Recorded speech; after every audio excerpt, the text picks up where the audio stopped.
The University of KwaZulu-Natal's College of Agriculture, Engineering and Science is committed to making a difference in our world, from the classroom and laboratory to the field. It provides one of the finest study and research environments on the African continent and is recognized internationally as a center of excellence. Agriculture, Engineering and Science is one of 4 colleges that make up the University of KwaZulu-Natal and is home to over 8,700 students and approximately 700 staff. 3 of the university's 5 campuses form the core of agriculture, engineering and science activities in the region. The college comprises 5 schools: agricultural, earth and environmental sciences, engineering, chemistry and physics, life sciences and mathematics, statistics and computer science. Engineering is offered on the Howard College campus, agriculture on the Pietermaritzburg, and all the other sciences on both the Pietermaritzburg and Westville campuses. Exceptions are agricultural engineering, which is offered in Pietermaritzburg, and geology, which is offered at Westville only. To compete with the best and to meet the challenges of the 21st century, South Africa needs highly skilled professionals in the areas of agriculture, engineering and science. We offer a wide array of interesting and innovative degree programs that open doors to a variety of different careers. Some degrees are unique to UKZN and are not offered at other tertiary institutions.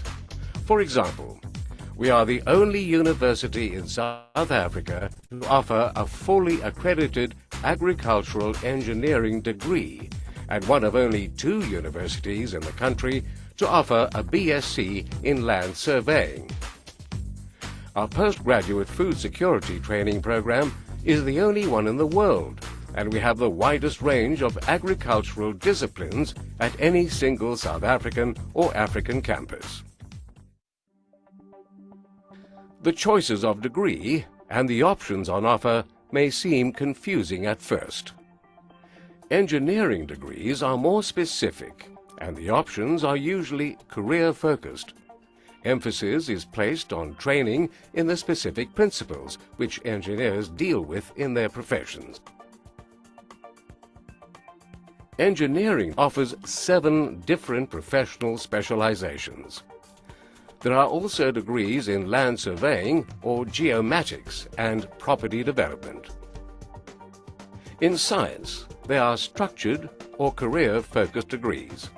These include fields as varied as chemical technology, marine biology, industrial and applied biotechnology, and computer science and information technology, to mention a few. There are also more general degrees with a lot of flexibility. In this case, students have the choice of studying a BSc M stream in maths, physics, computer science, and statistics. All of these have a strong mathematical component. The other option is a BSc LES stream with a focus on the life and environmental sciences with subjects such as geography, genetics, botany, hydrology, zoology, ecology, and microbiology. In agriculture, there are various different options that involve practical and scientific applications. Students can combine science subjects with specific agricultural disciplines for a 4-year Bachelor of Science in Agriculture degree. These are more career-orientated. Agriculture and agricultural management are 3-year degrees with a higher practical component. Dietetics is a professional qualification that deals with the role nutrition plays in the promotion of health and the treatment of disease. Most degree programs across the college have field trips and projects that contribute significantly to the curriculum. This ensures that students learn in real-life situations under full field conditions. Many of our lecturers have received Excellence in Teaching awards, are recognized internationally, and are rich in practical experience. Students have access to excellent facilities that rank amongst the best in the world. 300 million rands has recently been invested in new teaching and research facilities, state-of-the-art laboratories, and improved equipment. The 30 million rands new School of Engineering building is the envy of engineering campuses across the country. Agricultural students have access to a 356-hectare research and training farm situated near the Pietermaritzburg campus. This facility provides students with hands-on training and is used extensively as an outdoor laboratory for teaching and research in areas such as animal and poultry science, horticultural science, and agricultural engineering. Adjoining Ukulinga is the Bisley Valley Nature Reserve, which supports a diversity of plant and bird species, as well as some large mammals. It provides a rich learning and research environment for staff and students. Based on the Westville campus, the college possesses unique facilities for research into higher voltage power transmission. These facilities are available in only 3 other places in the world and form part of the ESCOM-sponsored Science and Technology Innovation Park. The Science and Technology Education Centre showcases the college's scientific achievements and promotes the public understanding of science, engineering and technology within the region. The college houses a wide range of sophisticated equipment in its microscopy and microanalysis units, staffed by highly qualified and skilled technical specialists.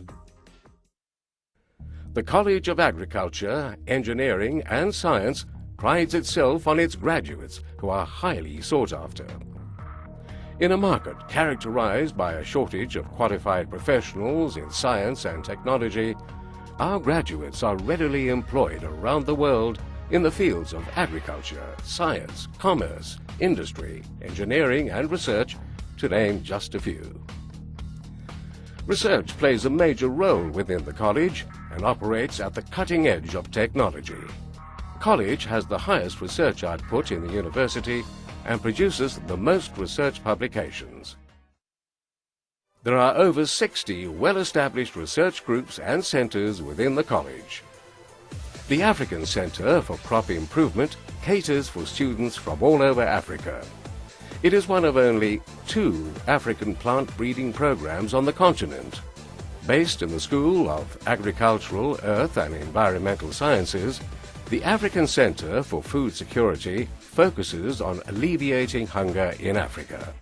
It offers food security training programs, undertakes academic and applied research, and provides policy and program support. Promoting sustainable engineering practice is the Centre for Research in Environmental, Coastal and Hydrological Engineering, or CRESH. It deals with the interaction between engineering and the natural environment. The Mechatronics and Robotics Research Group in the School of Engineering provides an excellent research and education environment for its senior undergraduate and postgraduate students. Judged one of the best research centres at the university, the Centre for Plant Growth and Development focuses on high-quality research in the plant-based disciplines of plant physiology, plant molecular biology, and ethnobotany. The Centre for Quantum Technology deals with physical phenomena at the microscopic level. Quantum physics led to the development of the transistor and the laser, and is currently being used to develop quantum computers and quantum cryptography. The college is committed to access and readdressing the disadvantages and inequities of the past. The highly successful Unite Engineering program and the Science Access Foundation and augmented programs offer alternative access to university, equipping students from disadvantaged backgrounds with the skills and knowledge to pursue their degrees of choice. Both these programs contribute significantly to advancing Black African scientists and engineers in South Africa. Staff and students contribute to a number of outreach and community initiatives that focus on social responsibility, sustainable development and upliftment of the wider community. The college also engages in activities involving the pursuit and understanding of science, engineering and technology through exhibitions, festivals and roadshows that target high school learners and the general public. The college has minimum entry requirements for its programs. These differ from degree to degree, but all require a national senior certificate and minimum performance levels in mathematics and either physical or life or agricultural sciences. For those who do not meet the minimum requirements, access programs are available. Additional information and brochures can be obtained from the contact information accompanying this video. The College of Agriculture, Engineering and Science is proud of its contribution to the university, the region and the country. UKZN is one of the best. I definitely understand it's one of the best in South Africa. So for me, there was no other institute that I would have preferred other than UKZN. We have the best facilities here in terms of laboratories, in terms of equipment, in terms of human resources, in terms of literature. UKZN is one of the best universities in the country that teach agriculture or natural sciences. What I think is good about this college is the level of international collaboration that we have. We have friendships with universities all over the world, which means that we're keeping up to a great international standard. UKZN has got much more facilities and it's recommended worldwide to do your science studies here. Life begins here. Yes. We continually strive to be academically excellent, innovative in research, and critically engaged with society. We invite you to join us or work with us to be part of this exciting team.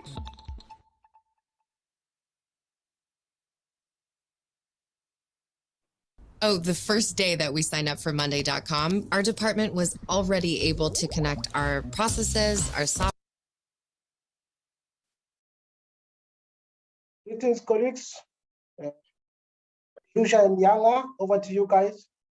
Thank you, Sibonga. Good evening, students, and welcome to our final Matric Helpline session for this period of time before your June test. Okay, we hope that you found all these sessions helpful thus far. And tonight we're going to go through human responses to the environment for your upcoming May-June exam. Okay. If I could please ask you to fill in the register, you can click on the link that is being posted in our chat as we speak by Yanga or Siabonga. If you can please post that registration link in the chat for the students. Okay. If you can please fill that in very quickly, students, just so that we have your details for so we can notify you of future Matric Helpline sessions we will be having. Okay. Just so that you are aware, we are doing we're going to be doing more sessions for your more sessions probably in July for preparation for trials. Okay, we'll be doing these sessions throughout the year, so please keep an eye out for when we will be running these sessions for you. If you are in the Greater Durban area, we also will be running winter schools and maths and physics contact sessions, so you can attend those as well. Okay, so let me just get into my PowerPoint, and then we're going to continue with our topics for our a June paper coming up, and one of them is human responses to the environment. Now, just by a show of hands, you can just give me a thumbs up. How many of you have already done this topic in school, or how many of you are still busy, have not actually done it as yet? Is it? I just basically need confirmation that it is coming out in your schools. It is part of the scope for your school's exam. No wonder you are covering this. Okay, and anybody else? I'm just going to give, there's a whole lot of students that are joining. I just want to give them some time to connect. I'm referring to the brain, the ear, the eye. That is all part of human responses to the environment.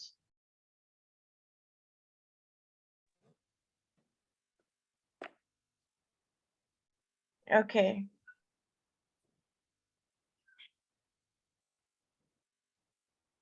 Okay, so there are schools that are including this. And can I also just find out how many of you are covering plant responses to the environment in your June test? I think that's only going to be covered next term, but if you are covering it in this June test, can you just tell me?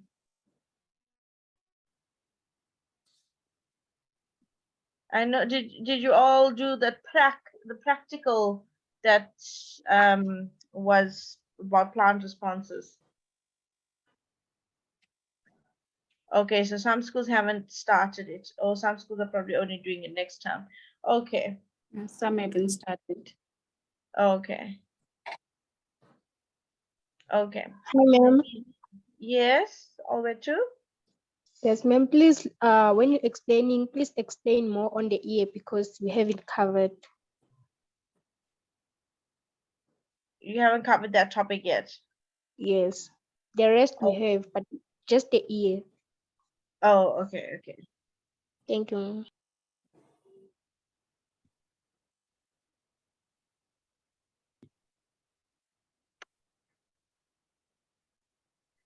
Okay, so if I can just get by a show of hands, do you need me to explain? Do you need me to explain any of these topics to you, or do you want to go straight into questions? I know Oweto wants the ear. Do you need me to still explain the eye and the ear? I mean, the eye and the brain. They're asking you to explain. Okay, okay. Not to worry. Okay, I will do that. Okay, starting.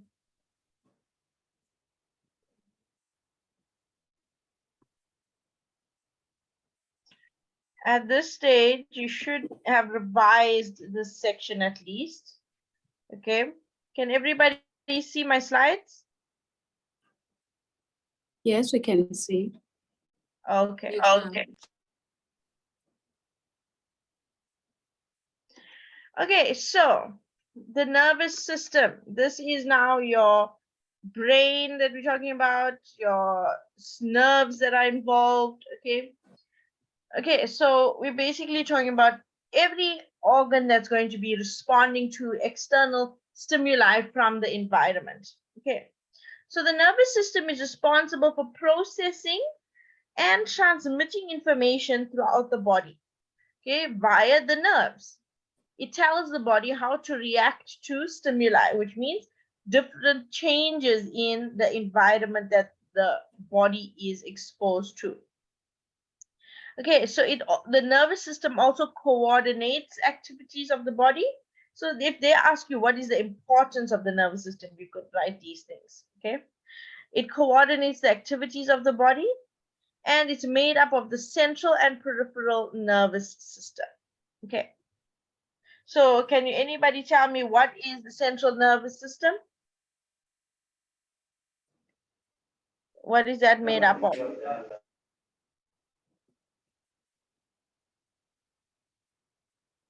Ma'am, it's made out of the brain and spinal cord. Okay, and what about the peripheral nervous system?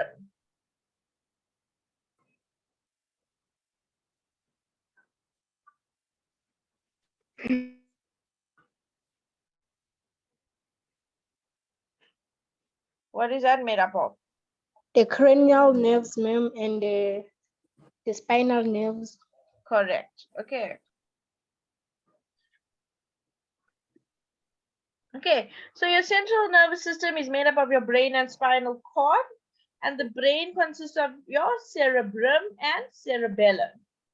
The spinal cord is made up of a whole lot of spinal nerves, which are pathways for impulses to and from the brain. The spine is also the origin of the reflex arc. Okay. And inside the spinal cord, you have your gray matter, which is comprising of all the cell bodies of your neurons.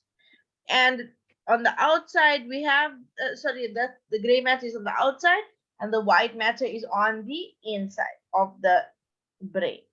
Okay.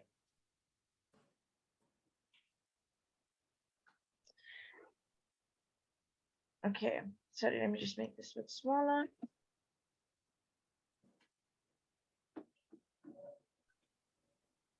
Okay, so you've got now your nerves, which makes up your peripheral nervous system as well. Okay, consists of a network of nerves from the brain and from the spine, which connects the brain and spinal cord to all parts of the body.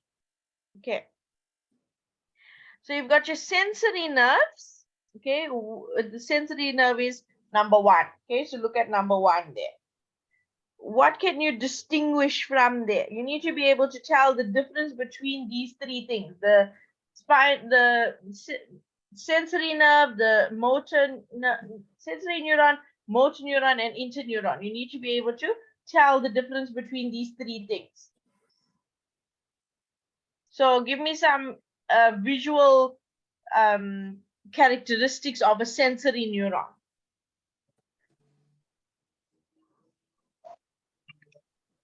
It only.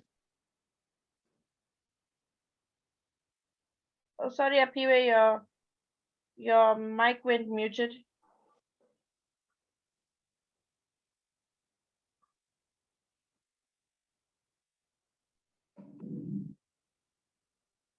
Who is speaking?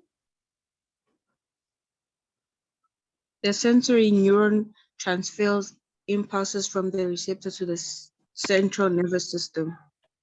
Okay, but what visual characteristics can you tell me about the sensory neuron? Its cell body is in the middle. The cell body is in the middle, correct? And it's a very small cell body. Can you see that? Can you also notice that the dendrites are located far away from the cell body? Okay. So that is a visual difference compared to the motor neuron, which now has a very large cell body, and the dendrites come branch off directly from the cell body. Okay, there's many dendrites branching off from the cell body.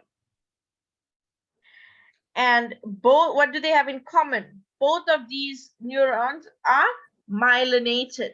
Okay. Okay, so how do they differ in function now? The sensory neurons conduct your impulses from the receptors towards the brain and spinal cord. Okay. Whereas the motor neurons conduct impulses away from the spinal cord and brain to the effector muscles. Okay. So where they're going to elicit a response about that stimuli. Okay. About that stimulus. And then you have your interneurons, which are going to be joining these two. Okay. They're going to be, they're found in the brain and spinal cord, and they connect the 2 neurons together. Okay. That's why it's called an interneuron. Okay. Is everybody with me so far?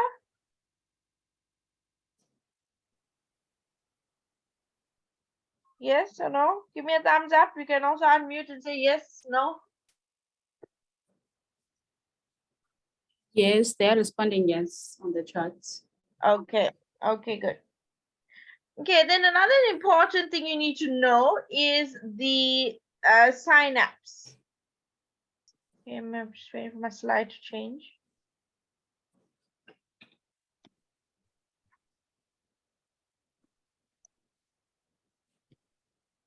Okay, there you go. This is a picture of a synapse. Now, as you can see from this picture, you've got a dendrite, which is connecting to the, a dendrite of one neuron is connecting to a axon of another neuron. And that small space or gap in between is called a synaptic cleft. This whole scenario where the neurons are connecting to each other is called a synapse. Okay. So this synapse is made up of these two neurons and a synaptic cleft. So the one neuron on the left-hand side, okay, is showing you the axon of the sensory neuron. Okay, so the impulse is coming from the left-hand side. The sensory neuron picked up a stimulus. Okay, it's transmitting an impulse about the environment. It's transmitting that impulse to the next neuron. Okay, so what happens in this situation? We have vesicles that contain neurotransmitter. Okay, a neurotransmitter is a chemical that will now cause excitation of the dendrite on the right hand side. It will excite that dendrite so that there'll be a transfer of energy from the one neuron to the next. Okay, an electrical impulse will be able to be transmitted from one neuron to the next. Okay, so those vesicles with neurotransmitter will fuse with that membrane. They'll fuse with this membrane of the axon of the sensory neuron on the left. Okay, you can see there it's fusing with that membrane and it's releasing its contents. It's releasing that neurotransmitter out into the synaptic cleft. Okay, and now obviously the neuron of the dendrite of one neuron has to be very close to the dendrite of the other. It has to be very close to the axon of the other neuron so that there's a small microscopic space that the neurotransmitter has to cross. What is the purpose of this? Why do you think there needs to be a small space for that neurotransmitter to cross? What are we trying to do here? Maybe, is it for diffusion maybe? But why? To prevent friction. No. Try again. Think about it. Why do we need impulses to travel from one sensory neuron to the next?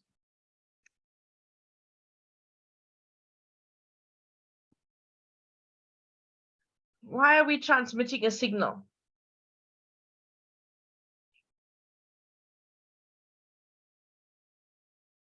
To elicit a response. Okay, we're trying to respond to our external environment.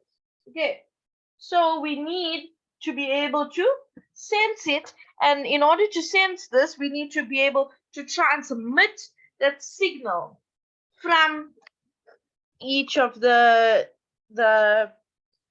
neurons that are going to pick up that signal. We need to transmit it onto the next neuron till it goes from the receptor to the brain. Okay, so there's obviously not one neuron from your finger to your brain. There's hundreds of neurons that go from your finger to your brain. So the impulse needs to be transferred from one neuron to the next, and this is how it's done, by using neurotransmitters. Okay, these neurotransmitters will relay that electrical impulse from the axon of one sensory neuron to the dendrite of another neuron. Okay, so these vesicles of neurotransmitter will fuse with the membrane of the axon, of the synaptic knob of the axon on the sensory neuron, and it will release its neurotransmitter across this microscopic synaptic cleft Also, we want that space to be microscopic because the signal needs to be transmitted very quickly.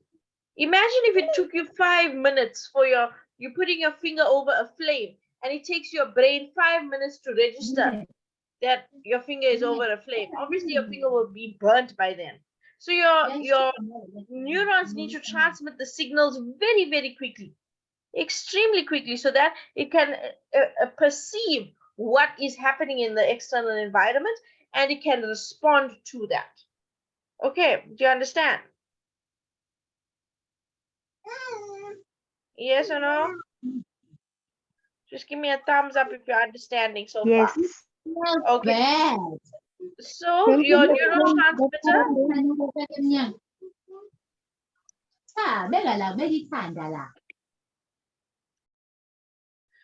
Okay, your neurotransmitter will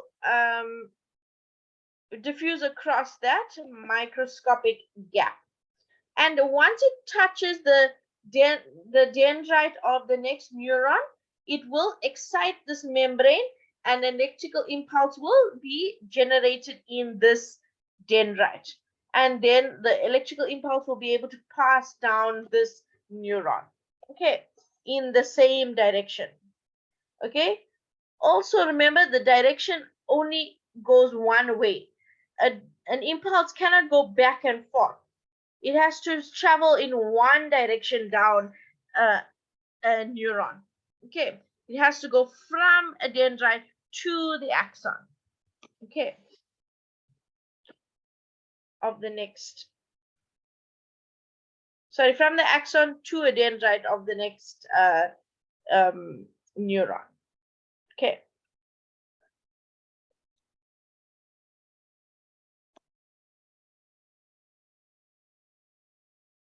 Okay, so then we're talking about now we're going to look at the brain. What you need to know is which is the cerebrum and all the functions of the cerebrum.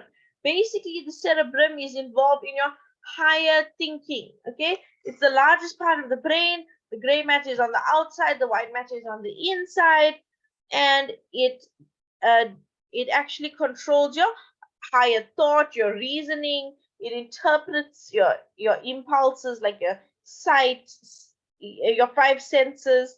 It controls voluntary muscular movements. Okay, it controls higher thought processes. Okay, so your cerebrum does a lot. Okay, you just need to know the functions of this. Then your cerebellum, now that is the second largest part. Okay, it's the small part at the back of the brain. Okay, it is involved in coordination of voluntary movements. For example, walking or running. Okay, it regulates your posture and your balance.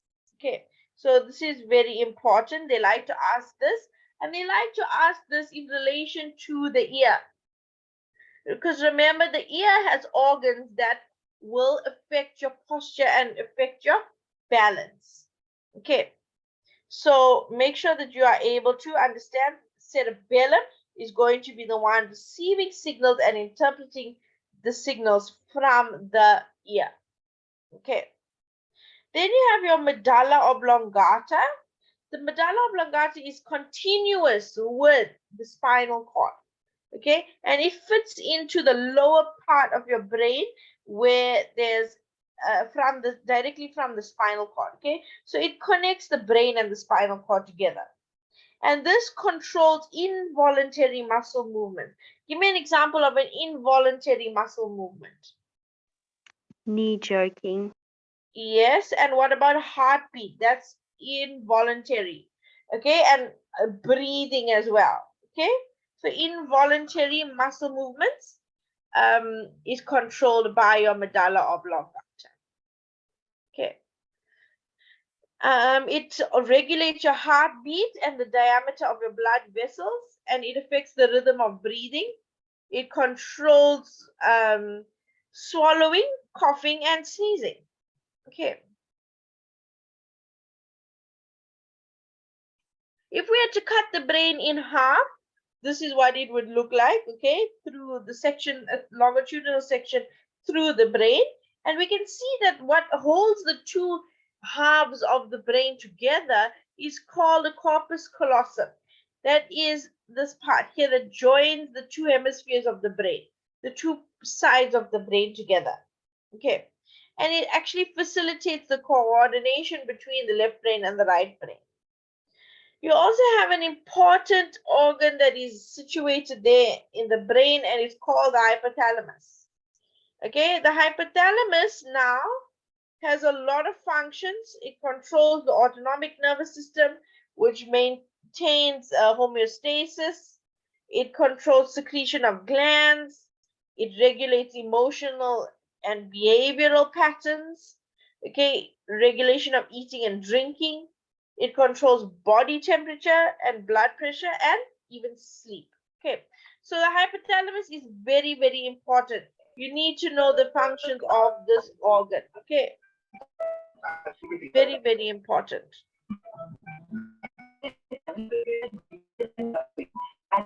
Okay, and then we've got our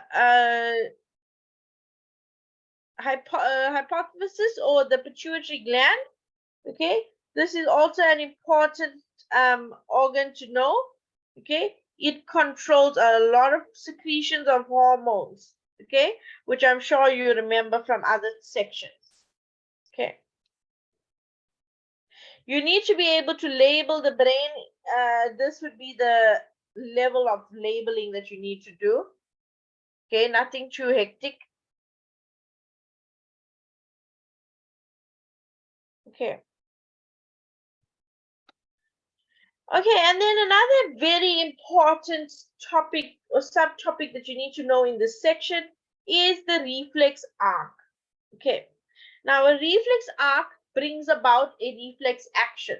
Okay, this is the reflex arc is the path taken by an impulse in response to a stimulus. Okay, and it's one where the body reacts very quickly, extremely quickly, in order for it to allow the body to survive. Okay, because it's now a life or death sort of situation, so there's no time for this impulse to go to the brain. It just goes to the spinal cord, and then a muscular reaction is caused. Okay. So this is the path taken by an impulse in response to a stimulus. You've got your receptor or sensory neuron, okay, coming from the receptor, okay, and then you've got it goes straight into your spinal cord, and then it joins with a connector neuron, which is your interneuron, and that interneuron relays that message to the motor neuron or the effector neuron, to the muscle or gland. Okay.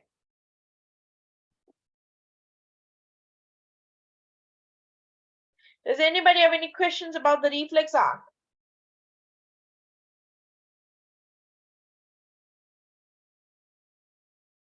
Any questions?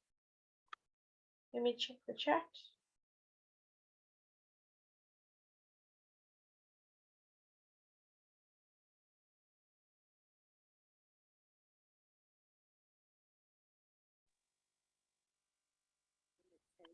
Okay. Can you hear me, students? I see there's something that's not working with the sound. Can you hear me? Please let me know. Yes, we can hear you, ma'am. Okay, good. Yes, we can hear you, Jerusha. Okay, good. Okay, so does anybody have any questions about the reflex arc? None. I can move on. Okay, please note that Yes. the sensory neuron, the cell body of the sensory neuron is housed in the dorsal root ganglion of the spinal cord. Okay, so it's just a swelling or it's just a little cavity in the spinal cord where the cell body of the neuron can fit in there. Okay. Ma'am, please repeat that. The cell body of the sensory neuron is located in the dorsal root ganglion. Here's it here. that little bulgy thingy, that is a cavity where the cell body can fit, the cell body of the sensory neuron. Okay.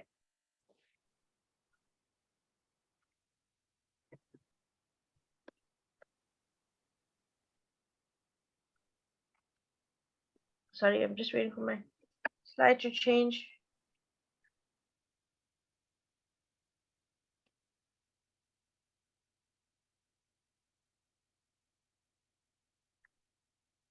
Okay. And then what you do need to also note is diseases of the nervous system, like your Alzheimer's or your multiple sclerosis. They like to ask questions on these two things. Okay. You can just read up about that. Okay. Okay, and then we're going to talk about your eyes. Okay, so the eyes, it appears that my diagram seems to be missing, but it's fine. You know what the eye looks like. Okay, so what you need to know about the eye is you need to know the process of accommodation and the pupillary mechanisms as well. Okay, and then you need to know the visual defects. Okay, I will go through each one of these now. Okay, so what is accommodation? What does that mean to you? Accommodation.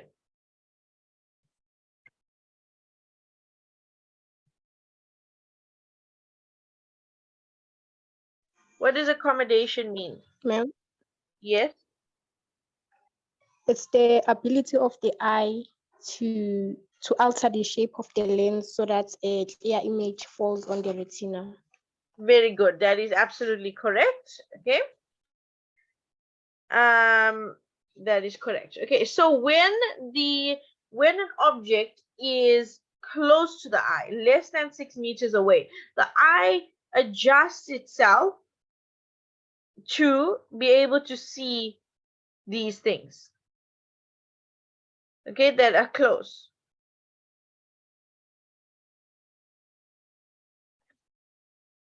So what happens?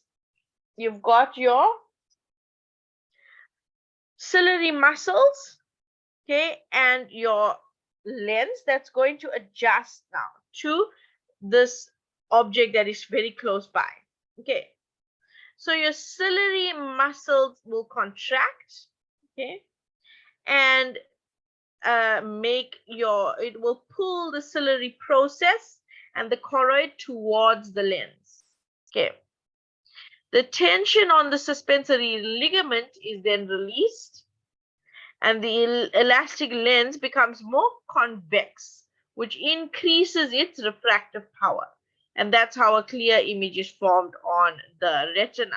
Okay. And now the opposite occurs for an object that is more than 6 meters away. Okay. The ciliary muscles will then relax, and the ciliary process and choroid return to a normal position, and the tensions on the suspensory ligaments is increased.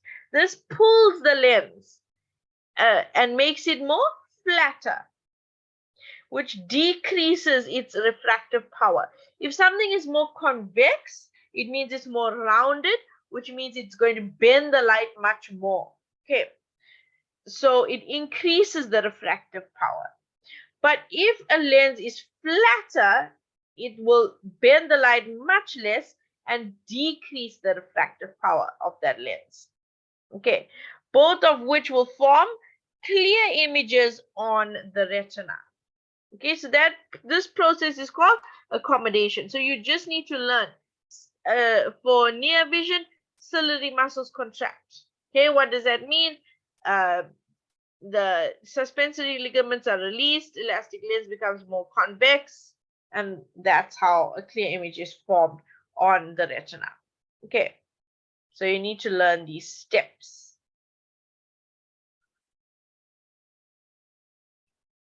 Okay. You can give me a thumbs up if you're ready, or if you're copying that down or something. Someone is asking to have a picture of an eye. Okay, will you be So able that to they get will- that? Will you be able to get that picture in the meantime, and I'll move on. When you've got it, you can just share your screen.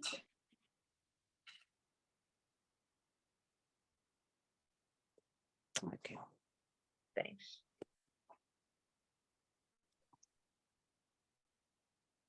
Sorry, I'm just seeing what this is. Closed captioning.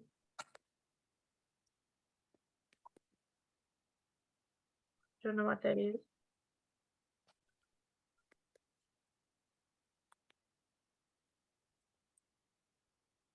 Okay, let me move on. Okay, so pupillary mechanisms. Okay, so what is a pupillary mechanism? What does that mean? It's something to do with your pupil. It's the adjustment of the pupil in response to the brightness of light. Okay, so this one is easy. You only have to remember two things: the circular muscles and the radial muscles of the pupil. Okay, if you learn one of it, if you learn one scenario, then you know it's the opposite for the other scenario. The same with accommodation. If you learn near vision, then you must write the opposite for far vision. Okay, if you learn bright stimulation, you must learn the opposite for dim light stimulation. Okay, it's very, very simple. Okay, so when the light is too bright, you will see that your pupil gets much smaller. Okay, how does it get much smaller? And why does it get much smaller? Firstly, it gets smaller to limit the amount of light that is entering into your eye. Because if you have too much of light, it's going to be too bright and you will not be able to see anything. It's just going to look white. Okay. So if you take in the correct amount of light, then you will still be able to distinguish between things, even in bright light. Okay. So therefore, the pupil needs to always change its size to adjust to the brightness of light. Okay, and how does it do that? The circular muscles of the iris contract while the radial muscles relax. Okay, so it's closing in. It's a circle that's getting smaller. It's closing in that iris. Okay, and it will decrease the amount of light that is entering the eye. You and me.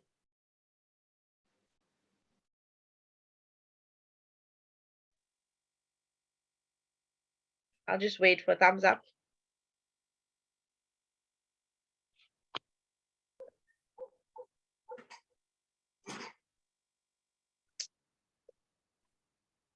Okay. Dim light simulation is now the opposite. Now we want to open up that pupil so that we can get more light. With more light comes more information about our surroundings, okay? Because the light is bouncing off objects. So when the light enters our eye, it's giving us it's gonna give us a mental picture or information about that object. Okay. For example, if you are looking at a wall that is blue, okay, or an object like a lampshade, you're looking at a lampshade that is blue. If it's dim light, you are trying to open your eyes to see more, to see what you can visualize better. Okay, and to do that, you are trying to open your eyes to allow more light in. So the light that may catch the blue lampshade will enter the eye. Then you are able to tell, okay, there's a blue lampshade there. Okay, and how far it is. There's so much information comes with the light. Okay, it tells your brain where something is in relation to you, what color it is, whether it's what's the distance it is. Okay, so it tells you a lot of information. So in dim light, we need to open up the iris so that we can get in more light to tell us about our surroundings. So how does it do that? Your circular muscles of the iris will relax and your radial muscles will contract. Okay, so the radial muscles contract and the pupil becomes much larger. Okay, and when it becomes much larger, it allows more light into the eye, which enables us to see even in dim situations. Okay, Hope everybody's fine with that.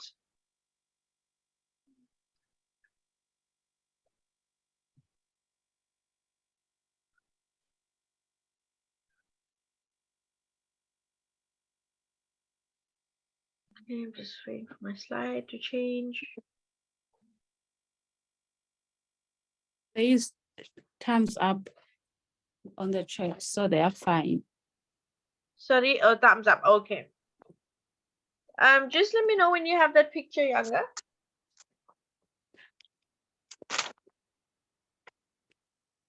Okay, and then they sometimes like to ask you about the visual defects. In fact, they always ask you about the visual defects, and you need to know what it's called and how the eye adjusts. Okay, what is needed to correct this deformity of the eye or defect of the eye, of the vision. Okay, so if you are short-sighted, it means you have myopia. Okay, if you're short-sighted. And this means that you can focus very clearly on an image that is close by, but you cannot focus on something that is far away. Okay. And this means that the eyeball is too long.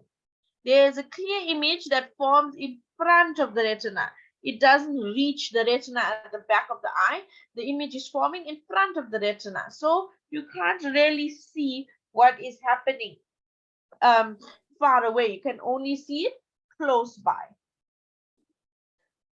Okay, then you have so then you would need a concave lens to correct this problem.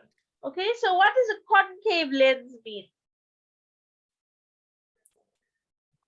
What does a concave lens do to the light? How does it bend the light?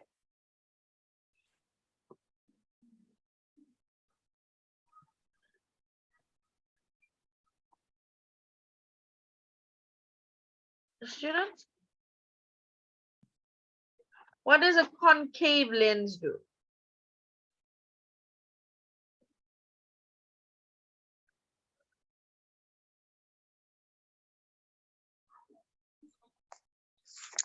Ma'am, the concave lens enables a person to focus clearly on close objects, but cannot focus on distant objects. Right, but how does it bend the light? Is it going to bend it a lot, a little, what? Oh. I told it to you in my previous slide, in the first slide on accommodation. If the lens is more convex, then, more concave, it means that it is rounder, okay? So if it's rounder, it's going to bend the light a lot. And that means it will bend the light so that it lands on the retina, okay? And then you'll be able to see an image clearly. So if you are short-sighted, you need to have glasses that will be a bit more concave, okay? To bend the light more so that the image lands on your retina.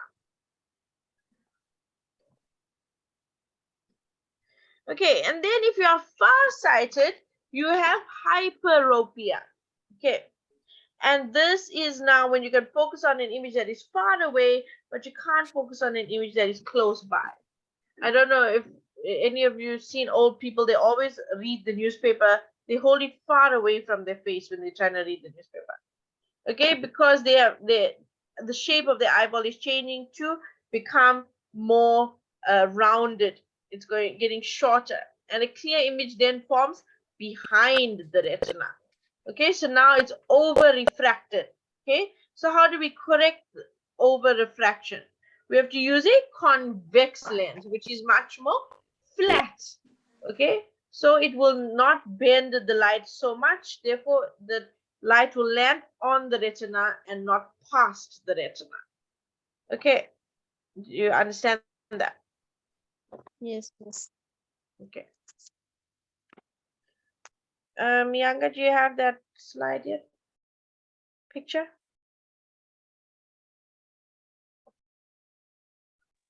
Yes, let me share it. Okay.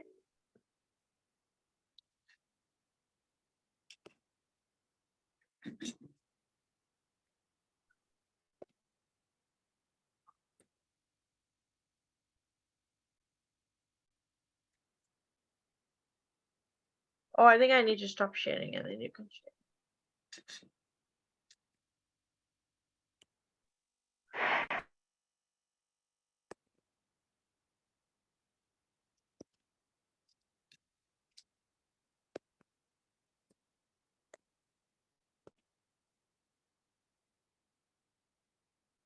Okay, so this is a nice image of an eyeball. Okay, so you can see now that you can see all these labels. Okay, you don't need to know all, some of these labels are a bit past your level. Okay, but you need to be able to label this eye from the labels that you received from school.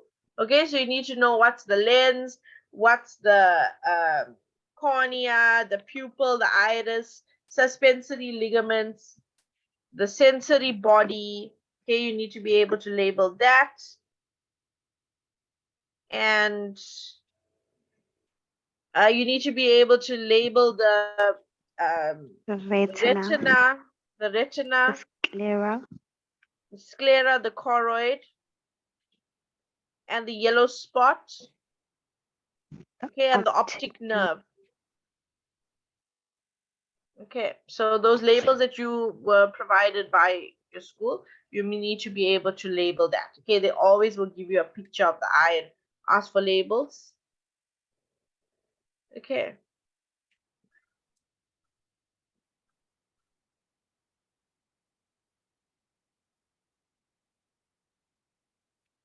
You'll probably just be asked to label some of them, but you need to know all of them because you don't know which labels they're going to ask you. Okay.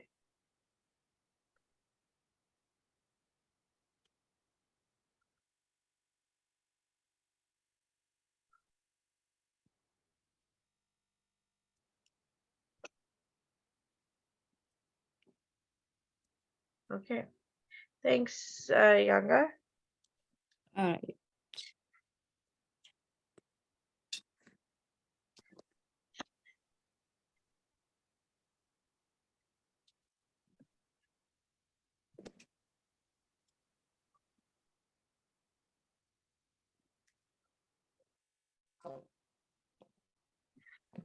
Okay.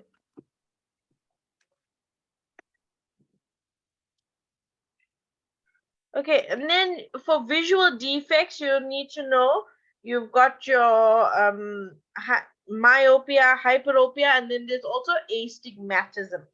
This is when the eyeball is unevenly shaped. Okay, it's not too round, it's not too long, it's actually uneven, and this makes the image very blurred. And it's corrected by a lens that closely matches only the defective area of the eye. So it just the lens is sort of attempting to make the eye more level, more smooth. Okay, and then that will correct the blurred image. Okay, cataracts. This is when the lens becomes cloudy and the vision is impaired because there's a cloudy membrane that comes over the eye. Okay, this occurs mainly in old people and those with diabetes and high blood pressure. Okay.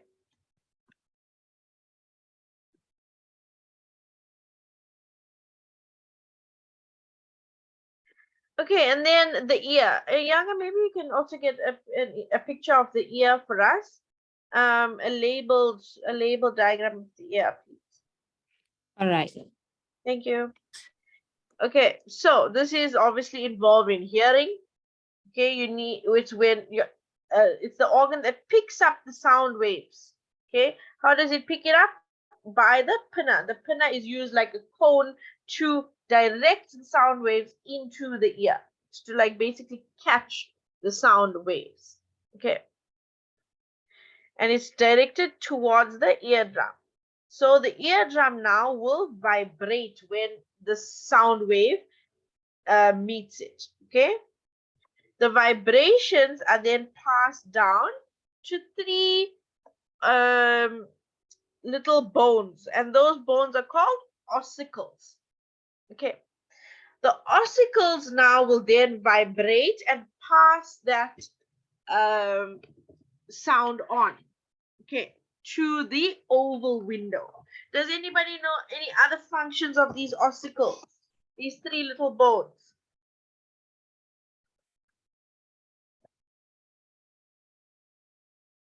What can you tell me is the function of these ossicles? They also amplify the sound, okay, that is coming from the eardrum. Okay, they will transmit that sound to the oval window. Okay, you'll see all of this in the picture that Yanga will put up now for you. Okay, so then your that sound wave will be transmitted to the inner ear, where it will be interpreted by going from the auditory nerve to the brain. Okay, then you have your pressure waves, which are generated in the inner ear. Okay, and your hairs in the organ of Corti are stimulated. Okay, so pressure waves from this vibration, okay, it will stimulate the oval window, and the oval window will pass that stimulation onto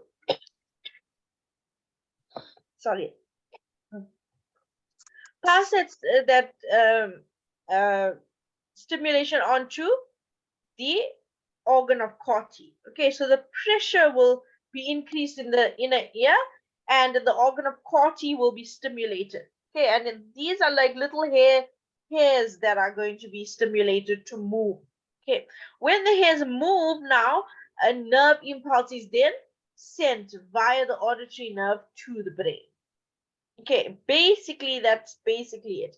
But you can read a nice explanation on this as well, so that you can put into perspective or understand properly how hearing is actually done. Sorry, ma'am, please explain that one more time. Okay, maybe I should use a diagram. If you can please share that, Yanga, then I'll be able to point to things. If you can get a diagram that shows us the middle, inner, and outer ear.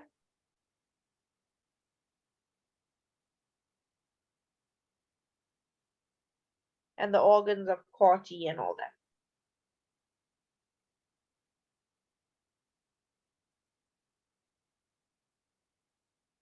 Sorry, students, just give us 1 minute. Okay, ma'am.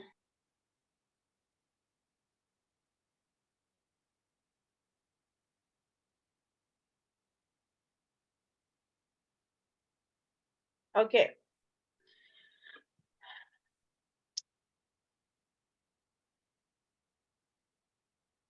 Okay, so Yanga, while I explain this, can you find a picture of the organ of Corti, please? Okay, so if you look here at the ear, your ear canal, okay, your outer ear, and that's your pinna and your inner ear. Okay, so the sound will be transmitted through the ear canal to this eardrum. Okay, this eardrum will vibrate, and can you see it is connected to 3 bones there? Okay, the hammer, the anvil, and the stirrup. Okay, you need to know the names of those 3 bones. Those bones will vibrate according to what was heard, according to what was transmitted by the eardrum. Okay, it will vibrate and amplify the sound and transmit that sound to the oval window. Okay, it'll transmit that sound to the oval window. That is now in the inner ear. That sound is then going to stimulate pressure waves in the inner ear. Okay, and it will make those pressure waves, and the organ of Corti, or these hair-like structures in the cochlea, called the organs of Corti, will be stimulated. Okay, and when it is stimulated, it will obviously form synapse and transmit that signal to the auditory canal, auditory nerve. Okay, do you have a picture of the organ of Corti here?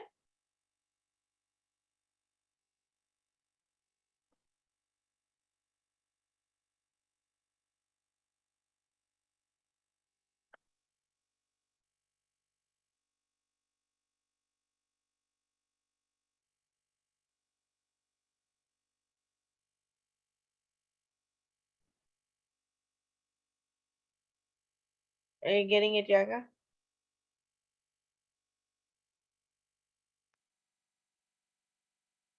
Yaga?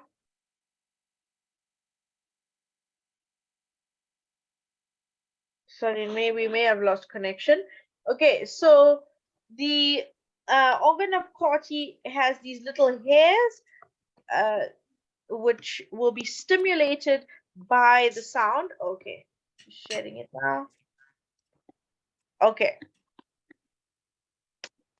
Okay, so this is a diagram. It's too complicated for you now, but it's just to show you these little hairs. Okay, so there's these little hairs that are going to be stimulated. And you can see that each of these cells are connected to the auditory nerve. Okay, it's connected to nerves. Okay, so these little hairs are going to move with the pressure and the vibrations from whatever sound is coming in. And it's going to stimulate that nerve cell, and that those nerves will transmit the sound via the auditory nerve. Okay. Okay, but you don't need to know exactly how this looks at this stage, but it's just to show you that there's hairs on these cells. Okay. Right, and then if you look, if you go back to your the other picture of the ear, Yanga.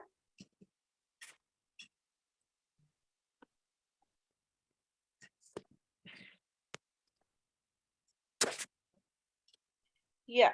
Okay, so you can see also that there's these three semicircular canals. Okay, you can see three semicircular canals. These are now involved in maintaining balance. Okay. There's special names for these three things: the sacculus, the utriculus, and the something else. I can't remember the third one, but you need to know the names.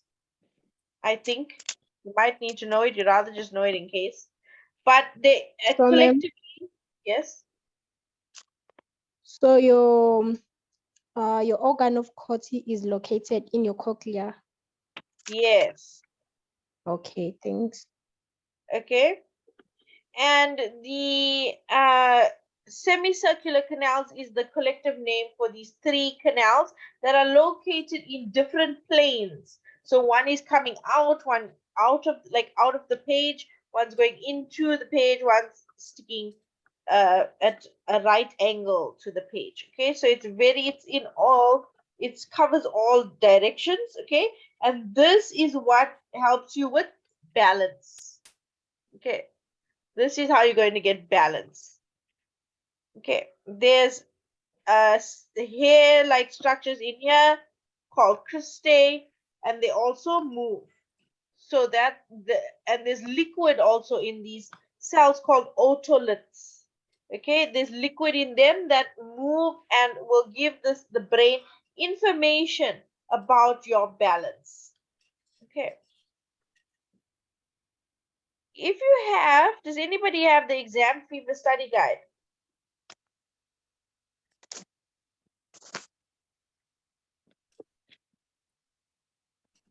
Anybody? No. Okay. Leighton, will you be able to show us a picture of that from your study guide? I have it here with me, ma'am. Thank you.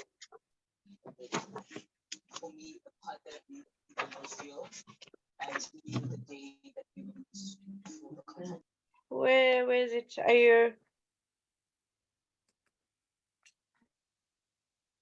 Are you going to, you can share your screen, I think. Just tell me if you have that option. Can you? If you can't, you can just put your camera on and just show us that page with the ear. Okay, put it Okay, let right. me try. Put it very close to the camera. All right.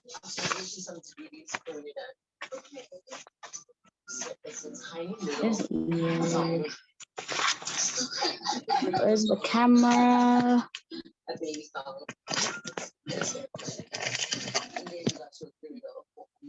How do you rotate the camera? Never mind.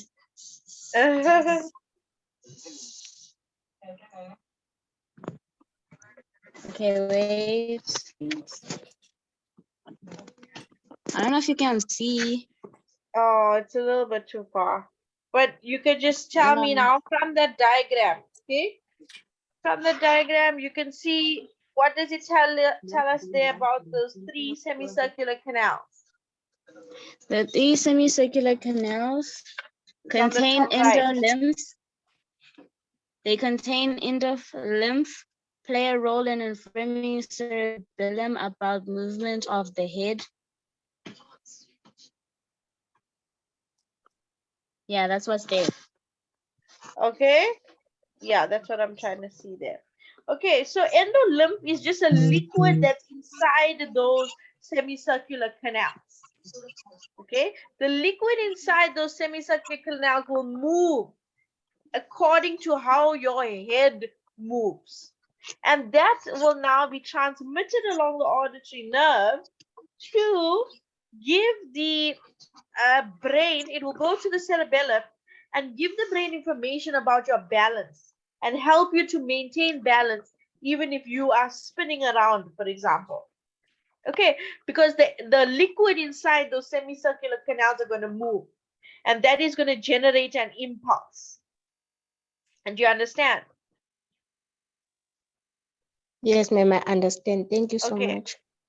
Okay, and then you have these, so it's your endolymph, and then you also got these otoliths, these these little structures called otoliths that also have these endolymph in them. Okay, and that is also in the inner ear that will now also transmit information about your balance. Okay. Okay.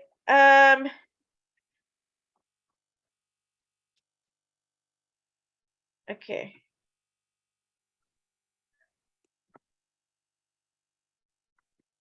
What I can, oh no, I don't have the study guide, but I know what's in it.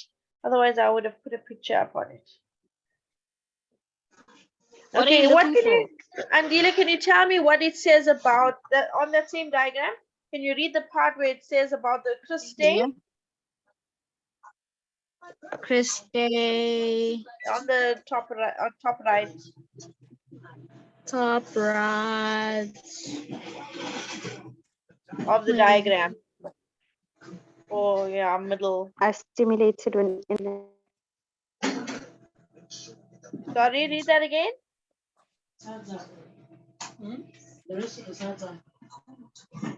Andile, can you read that again? Sorry? Can you read it again? Wait. By the ampulla. Sorry, my bad. Positioned at base of each semicircular canal with receptors called cristae. Cristae are stimulated when endolymph moves. Right there. Right. Okay, so those are special cells at the base of the semicircular canals that will perceive or pick up the signal about how that liquid is moving inside the semicircular canal. And that will now, those cells will now generate an impulse that will tell your brain about your balance. Okay. Is everybody clear with that? Do you understand that? Okay. Okay, thank you. Okay, let's go back to my slides.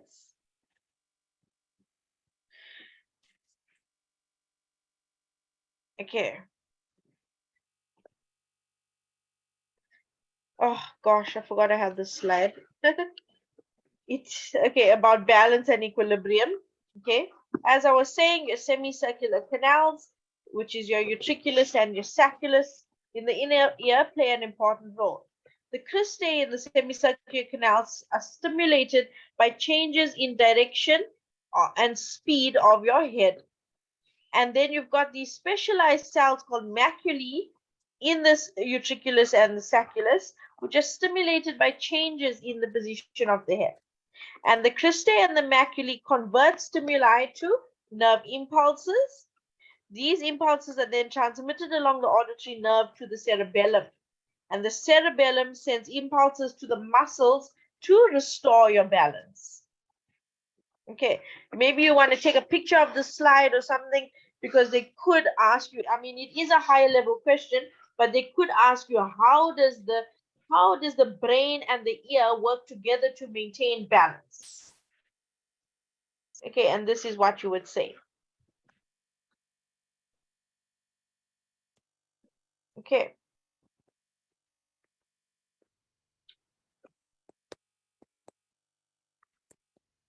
Everybody got that? Up here, students, sorry, do you mind if I go on till about 7:30?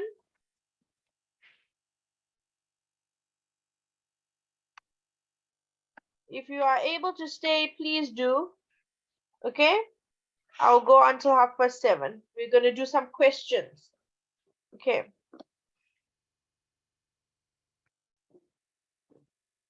Okay. Okay, so let's do some questions. What is this? These questions are from past papers, okay? So see if you are able to do them. The diagram below shows represents a human brain. Identify which label is involved in memorizing a cell phone number.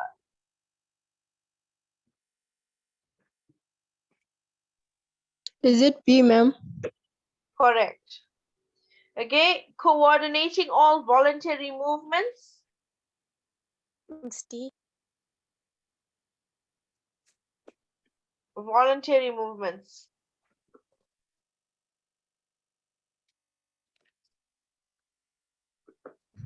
It's D, ma'am.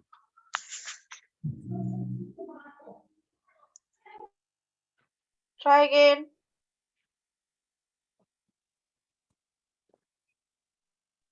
Oh yes, wait, that might be right. It's D. Yes, sorry. Yeah, that is right.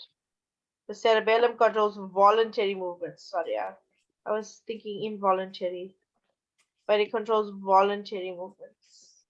Okay. Secreting hormones.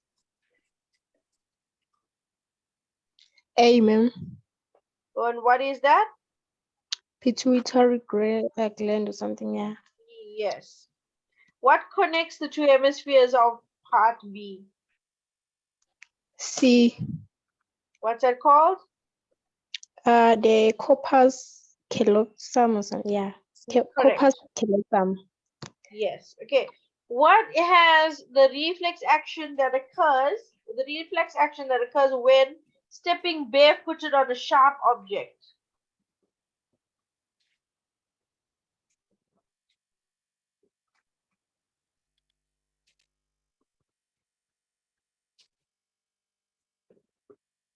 It's E, ma'am. Why is it E? Because it is continuous with the it is a continuation of the spinal cord. Correct. And it controls involuntary muscle movements. Correct. Okay.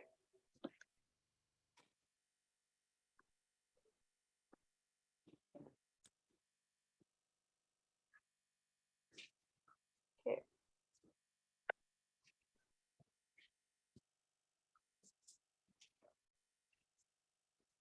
Okay, the below diagram represents a neuron in a human. Identify the type, sorry, it's small. Identify the type of neuron represented. A motor neuron. Correct. State one function of part B.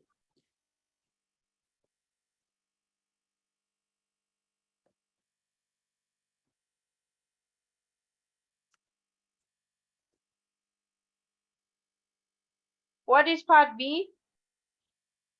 Wait, is part B the like axon or Yes, it is. Look at B and C. It's the myelin sheath, ma'am. No, B is the axon and C is the myelin sheath. how I said that? No. You said the opposite. No, ma'am, I said isn't B the axon? Yes, sorry, I didn't hear you.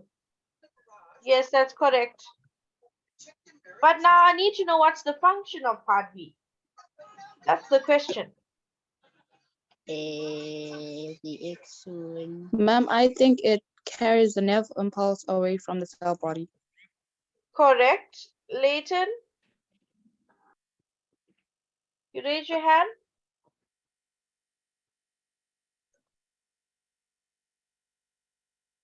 Do you have a question?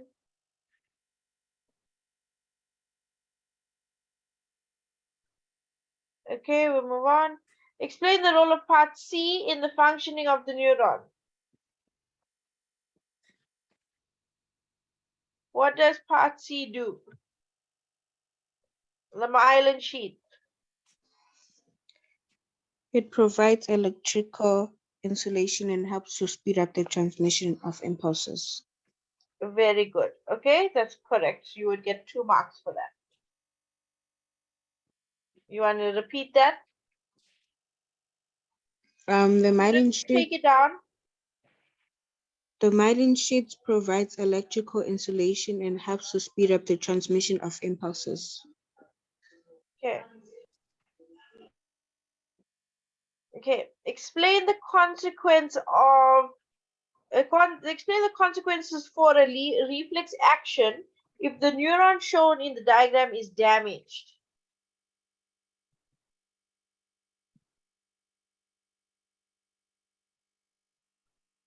What will happen if this neuron is damaged? They always ask this question, guys, so please make sure you know it. I think the impulses from the central nervous system will not be transported to the receptor. From what to what?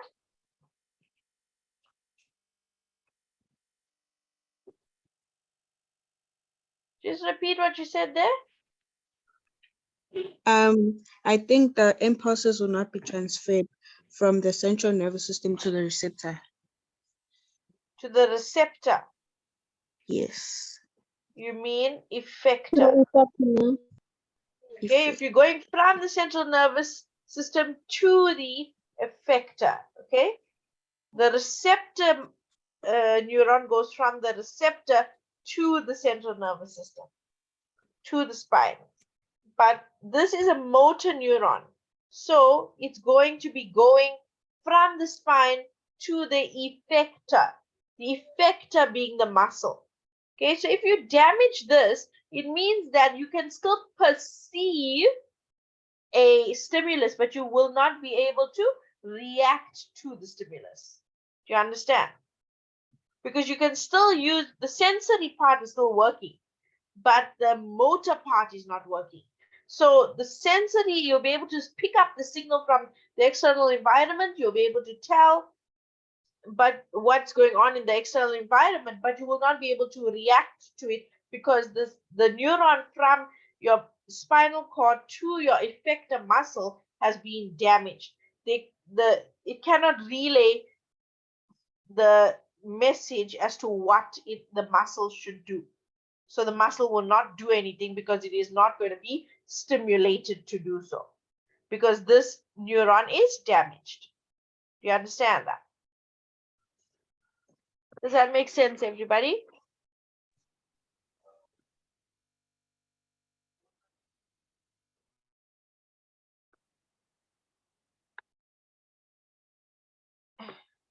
Does that make sense? Okay. They're asking you to repeat, Jerusha. Okay. Okay, so look here at 3.1.4, it would not be able to transmit the signal efficiently to the muscle, which will have a consequence in responding to the signal.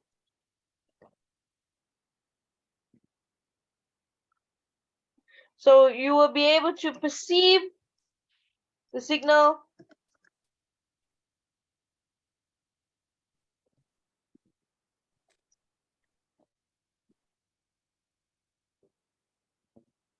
but not react to it or respond to it.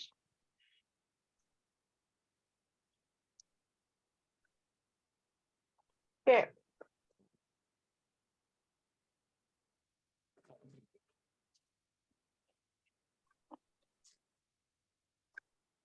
Okay.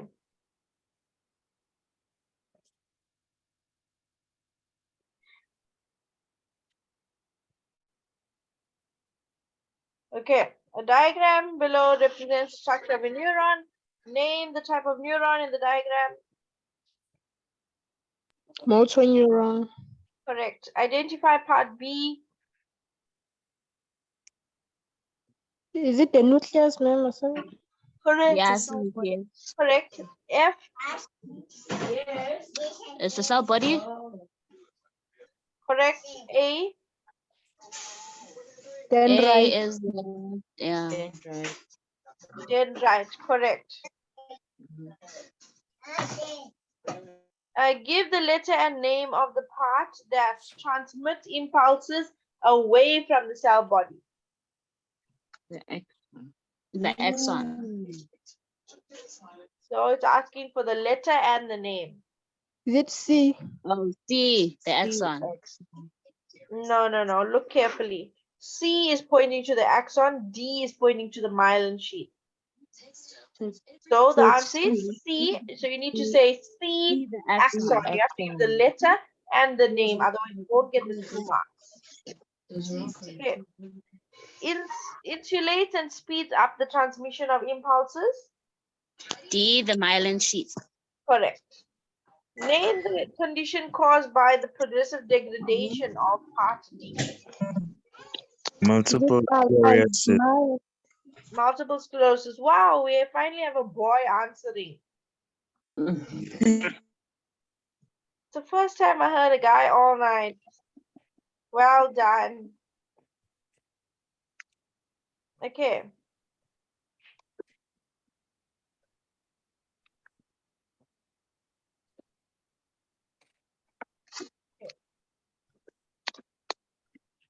So, oh, this is so small. Okay. Below represents a diagram. It represents a possible path followed by an impulse when a person touches a hot plate. Okay. So it goes from A to C to E. Okay. Name the path represented in the diagram.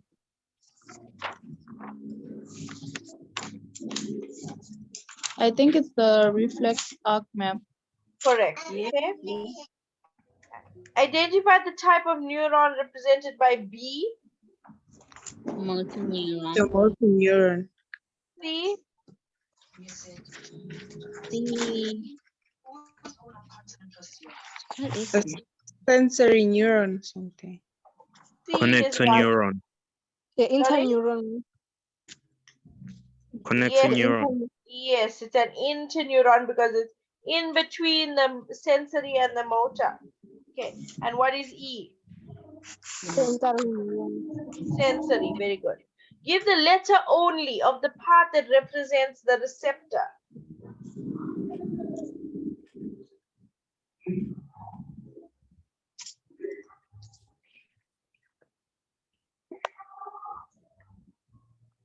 I What think letter? it's D, ma'am. D. The receptor. Can you say A, ma'am? Someone is saying. Oh, sorry, Yanga, you got cut off there. G. No, no.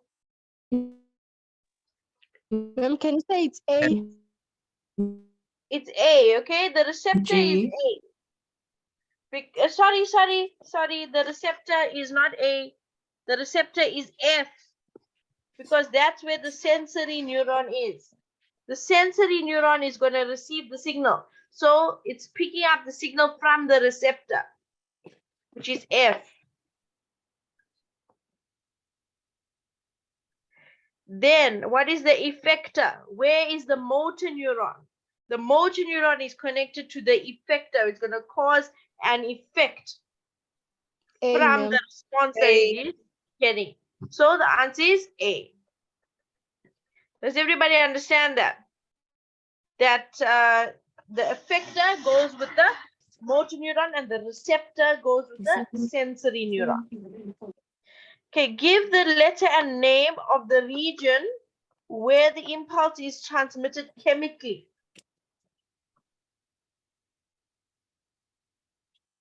Can you say D? Correct. And what is D called? Synapse.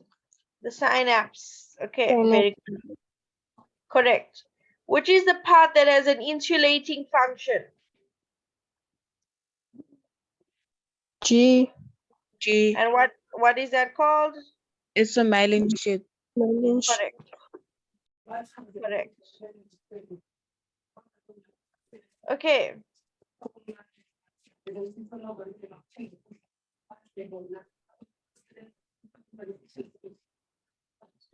Okay, below is a diagram showing this part of the central nervous system. Give the labels for each of the following. What is C?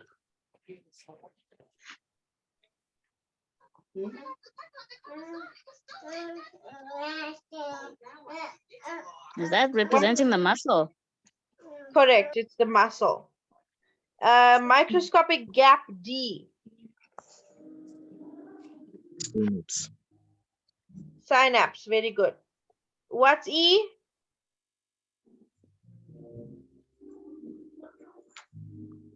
Spinal cord. Correct. F. Connector neuron. Yeah, connected neuron or interneuron. Okay. G.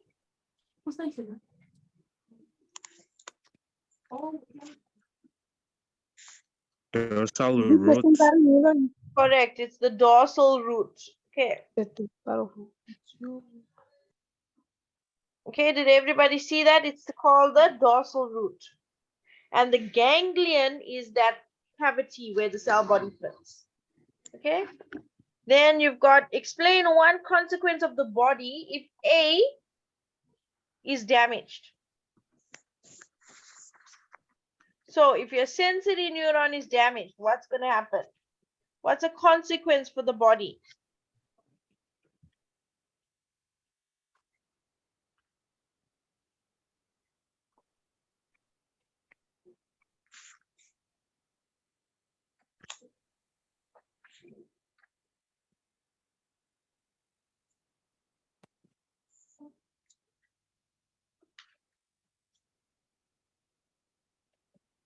What's the consequence for the body if A is damaged? You will not be able to do what?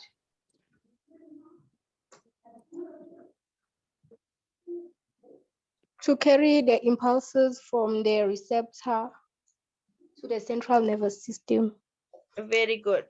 Okay, that is correct. Okay. You will not be able to perceive a stimulus. You'll not be able to receive a stimulus. Then give 2 examples of reflex action. Sneezing. Okay.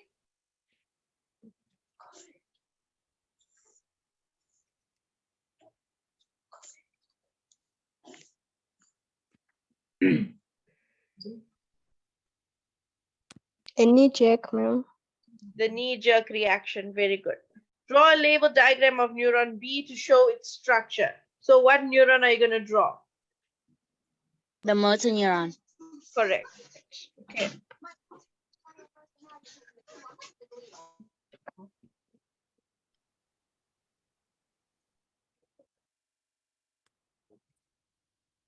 Okay.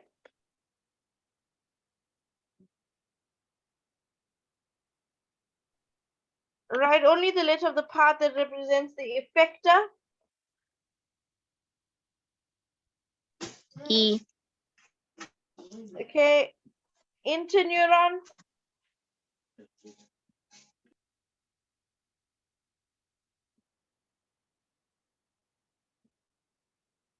Which is the interneuron? A. Correct. Which is the sensory neuron? D.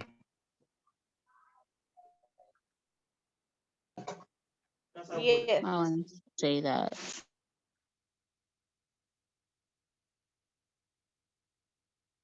Yeah.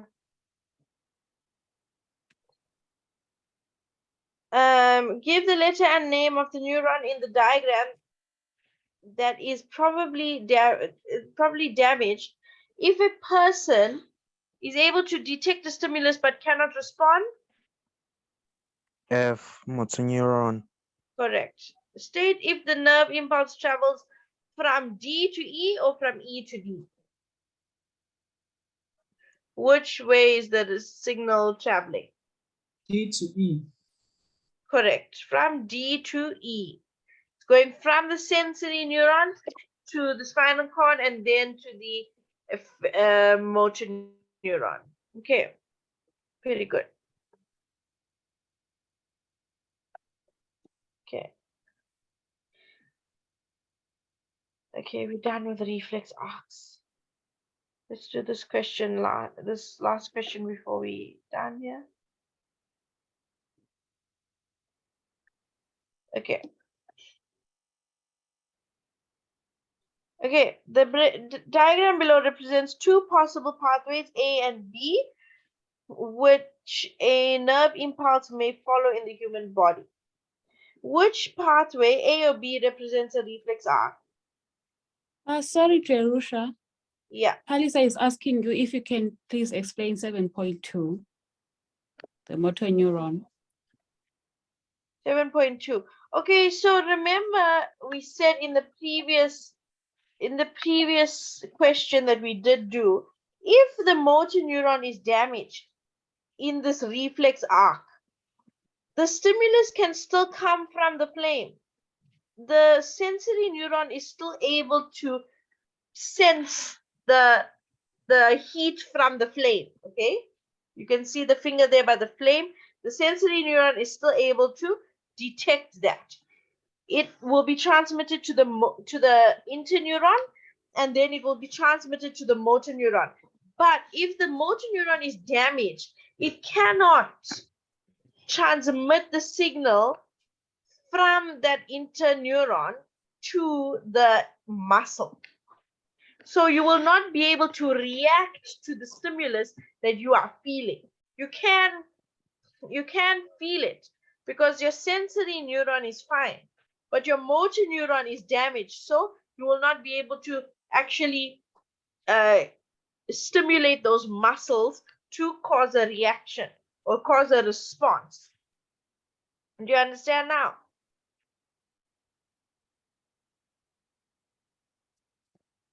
Is that a bit better? She's saying yes. Okay, thanks. Okay, so which pathway A or B represents a reflex arc? Pathway A. Correct, because it's only going via the spinal cord. Give a visible reason in the diagram for your answer. Oh, I just told you that. Visible reason. Please explain 9.1. Can you see this diagram? I'll make it as big as possible. Can you see that now? Yes, Okay, I so can. look at, this is pathway A and this is pathway B. So pathway A is just going in the spinal cord.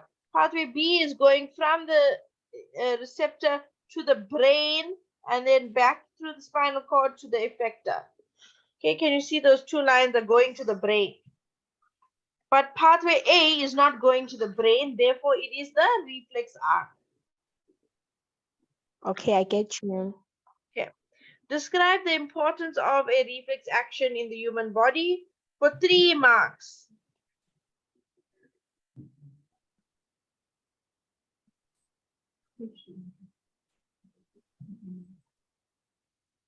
Why is a reflex arc important?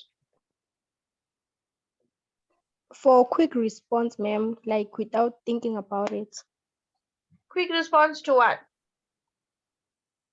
To the stimuli, ma'am. Okay, that may potentially be harmful. Yeah, Okay, dangerous situation. correct. So it's for a quick, spontaneous response.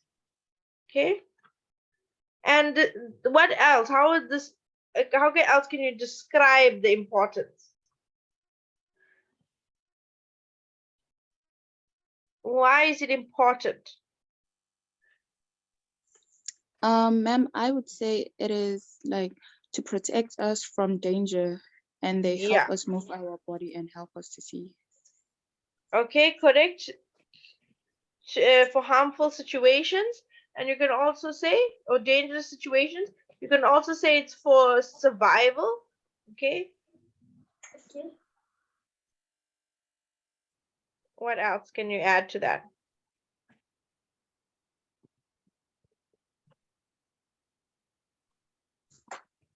And they usually intend to help prevent injury to our bodies, but Prevent not injury, always. very good. Yes, but that's not correct. always entirely effective in total preventing Okay, you don't have to say that last part, you can just say prevent injury. Okay, identify the part of the nervous system represented by 1.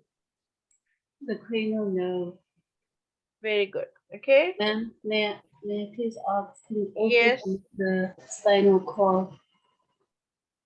No, it's not the spinal cord. Thank you. The spinal cord is not going into the brain. I mean, sorry, can you see it's going, that line there is like going from the spinal cord into the top of the brain and coming back into the spinal cord. Yes, ma'am. So therefore it is a nerve.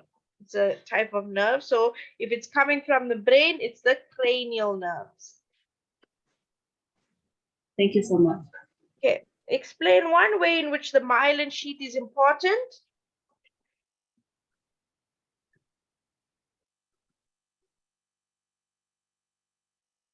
It acts as an insulation and increases the speed of impulse conduction.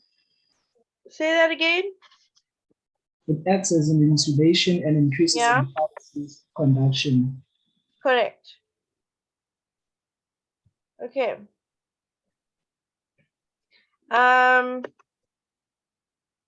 Describe how the person would be affected if the axon of neuron 2 was cut.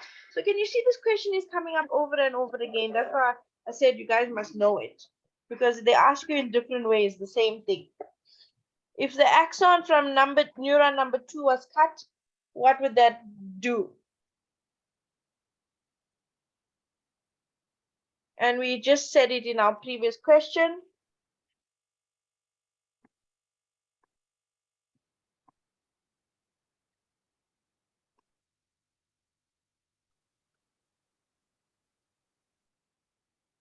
What's neuron number 2?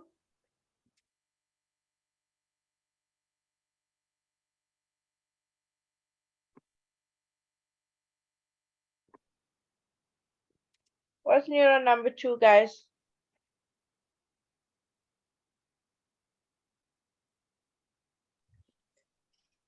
Isn't neuron number 2 the motor neuron? Correct. Okay, so if the motor neuron is cut, you'll be able to receive a stimulus, but you won't be able to respond to it because the axon of the motor neuron is cut. Is everybody with me? And the last question says, describe pathway B. Okay, so here's the answer. A stimulus is received by the sensory nerve and transmitted via the spinal cord to the brain. The brain then interprets the signal and transmits a response via the cranial nerve back to the spinal cord and then to the motor nerve in the effector muscle. Okay, you can take that down. Sorry, ma'am. Yes. After this, can you please zoom in like the questions? I want to take a screenshot. Okay.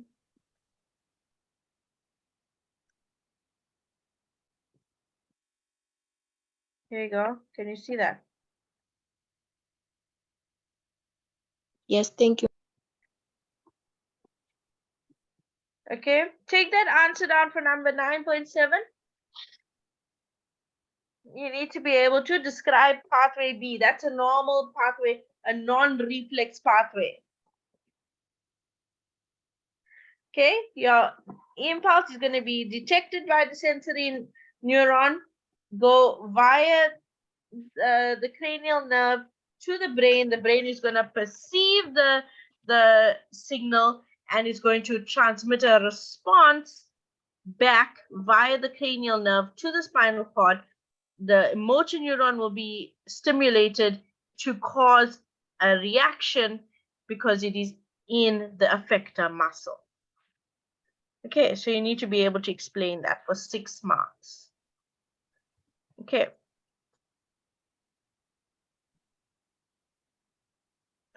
For number 9.2, it says give one visible reason in the diagram for your answer. You could have also said that pathway B is going to the brain, therefore it is not a reflex arc. Okay, you could say talk about either A or B there. Okay. Okay, guys, I hope you all learned something tonight. Sorry, I didn't have time to do ear and eye questions. It's also not on my PowerPoint, but I do have them, but I don't have any more time left tonight. But hopefully you guys do well in your test. I wish you all the best. And please feel free to listen to past. You can even listen to previous years' recordings if you want questions on the eye and the ear. You can listen to last year's recording of that session or the previous year's recording of that session. Okay. And I would suggest you guys practice a lot of past year questions to prepare yourself well for this test. Okay, please can I ask you to fill in a quick evaluation or feedback form that Younger has posted. Okay, there will be no more classes for this session for this time. When are you guys writing? When are you writing? The 7th of June. 7th of June. Any other dates? Are you all writing on the 7th of June?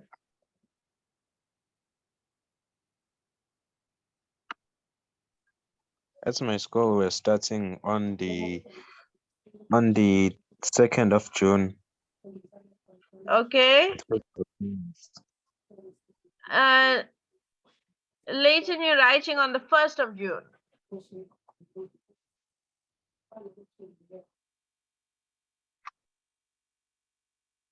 Okay, students, if you want another session, you can let me know. What would you like me to cover in that session?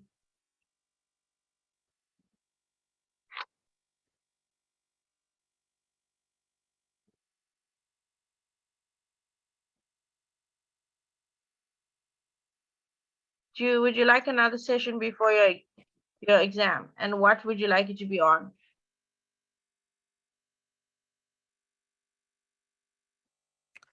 OA2 is saying fertilization, in brackets, menstruation. Okay, any other requests? If there's a majority, will I have this lesson?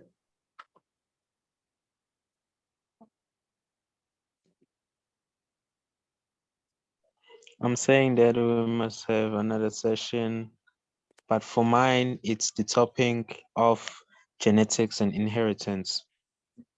Okay, so did you miss that session? We did do it this round, so you can always go and look at the recording.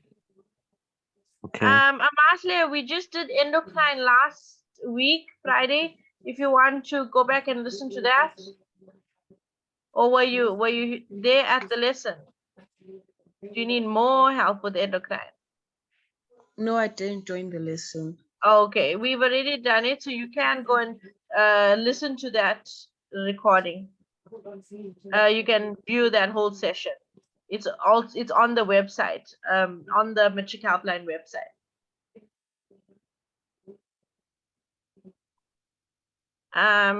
Talisa and Tokozo, what would you like help with?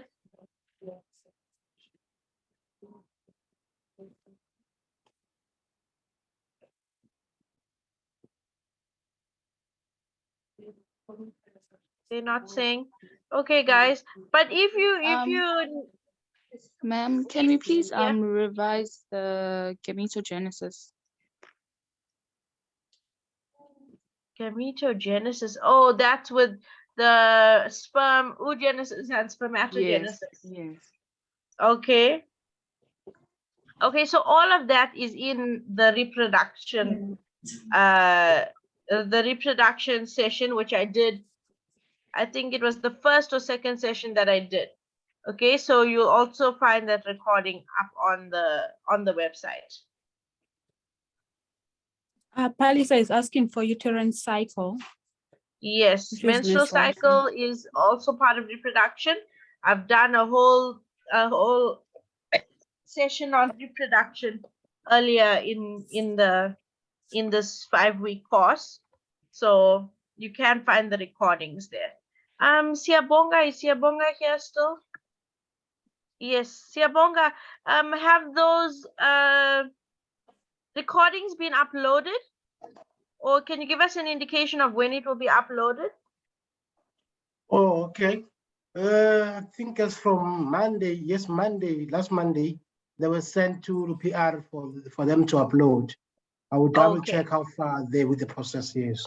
Thank you so much. Okay, students, they are in the process of uploading them, but if they are not there, you're welcome to view last year's recordings. Okay, so the last year's recordings are there. I've done the same sections. You just need to look for it, which one applies to you, which one you want to know more about, and you can go through that. Okay, so the recordings are available for you. Okay. Thank you, students. I hope you found these sessions helpful. We will be having sessions before the child's examinations. Okay. So please look out for Matric Helpline sessions closer to the time. Okay, it's usually in July. Okay, we will also be having winter school sessions, so you can look out for our notifications then. Please fill out the registration form so that you can be notified, and also if you can fill out our evaluation form on the chat group, that will give us some indication of where we can improve. Okay, thanks so much for your time, students, and I hope you all do very well.